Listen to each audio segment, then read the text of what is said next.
Alright, y'all. As y'all can see, these are the motor mounts. You already know they going blue.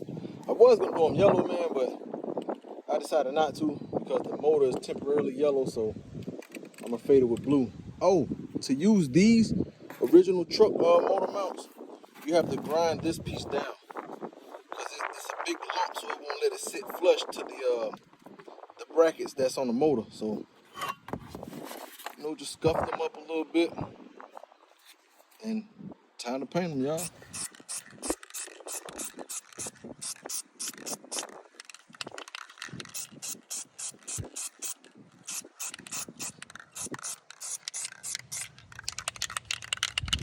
All right, y'all, as you can see, fully covered. And that is 3 coats. So I'm gonna sit here and let this dry.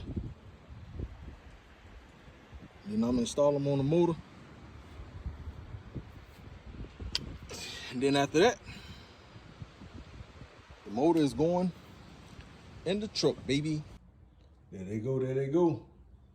Motor mounts are on. And on both sides.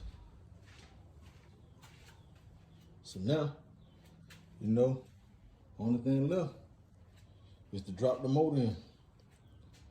It's time to get to it, baby. Let's go.